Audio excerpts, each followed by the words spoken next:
Lesson 4.2 is on solving inequalities by adding and subtracting. Now, solving inequalities and solving equations is basically about the exact same thing, okay? We're gonna wanna get the variable by itself, right? And whatever is we need, and in order to get the variable by itself, whatever is happening to the variable, we need to do the opposite. And whatever we do to one side, we need to do to the other side of the inequality. Okay, the only difference today is we're gonna have to solve the inequality and then we're gonna have to graph it based on the information that we learned yesterday when we graph inequalities on a number line, okay? All right, so first example, we have x minus 5 is less than negative 3. All right, so what's happening to x? Okay, x is being subtracted by 5, okay? So we are gonna have to add 5 to both sides of this inequality. Our 5s are gonna cancel out. I can bring down my x and my inequality, my less than, and then now my signs are different, right? So we know different signs we subtract. 5 minus 3 is 2, and it is positive 2 because 5 is farther from 0. So there's kind of half of our answer. X is less than 2. Now, we also are going to have to graph this on a number line today. Okay, so we always have 0 in the middle, and then I'm asking you to graph all the numbers that are less than 2, right? X is less than 2. All right, so because it's just the less than sign, it is an open circle, right? It would have been a closed circle if we would have had the or equal to. And then what are the numbers that are less than 2? Those numbers are on that side of 2.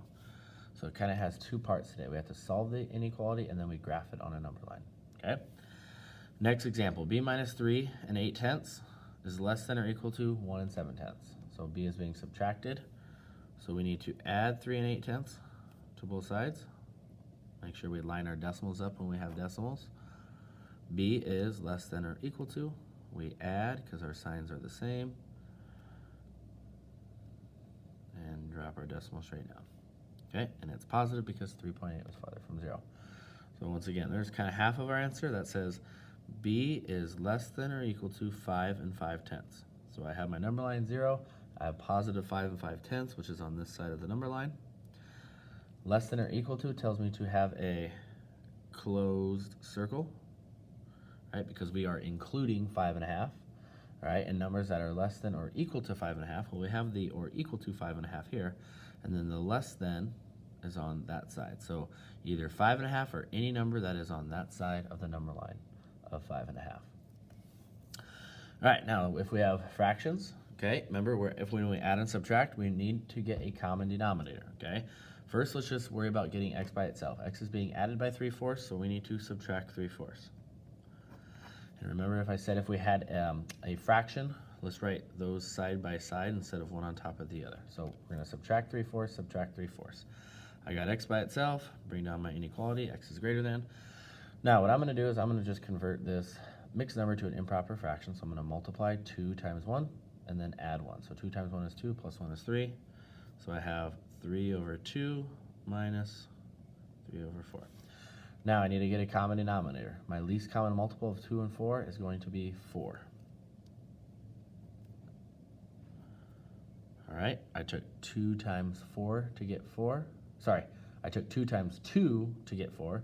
So that means we need to multiply this 3 times 2. 3 times 2 is 6. And I took 4 times 1 to get 4. 3 times 1 is 3. All right, now 6 minus 3 is 3. And the denominator stays the same. So our answer is x is greater than 3/4. And now we just need to graph it on a number line. 3/4 is on the right side. This inequality tells me to have an open circle, and numbers that are more than 3/4 are on that side of 3/4. All right, last example. Now this one's a little different just because the variable's on the right side, so you just have to be careful when you graph it after we solve. So I'll talk about that here after we get z by itself. So it says negative 1/2 is greater than z minus 1/4, right? So our attention is on this side because that's where our variable is. Z is being subtracted by 1/4, so we need to add 1/4, and we need to add 1/4. Okay. So I would ask you to probably rewrite this. We don't want to put 1/4 out here because it's negative 1/2 plus 1/4. It's not 1/4 minus 1/2, okay? So we're just gonna rewrite this because when it's written when the variable's on the right side and we have fractions, we gotta kind of be careful on the order that we write it, okay? Because we have a negative 1/2, and then we know we needed to add 1/4 to that. So that plus 1/4 actually needs to kind of go after the negative 1/2 and not before it, okay? All right, 2 and 4, common denominator is gonna be 4 again. What did I multiply 2 by to get 4? I took 2 times 2 to get 4, so we need to multiply our top number times 2 as well. 2 times 1 is 2. And what did I multiply 4 by to get 4? Well, 1. 1 times 1 is 1. Now here, our signs are different. Negative 2 plus 1. We got to subtract. Different signs we subtract, we get 1. 2 is farther from 0. It has that negative in front of it, so it's negative 1/4. So here is our inequality. Okay? We have a negative 1/4, so that goes on the left side of 0. This tells me to have an open circle because there's no or equal to. Now, what this says, it says negative 1/4 is greater than z. All right, so if I read that backwards, if negative 1/4 is greater than z, well then that means z needs to be less than negative 1/4. So we're graphing all the numbers that are less than negative 1/4.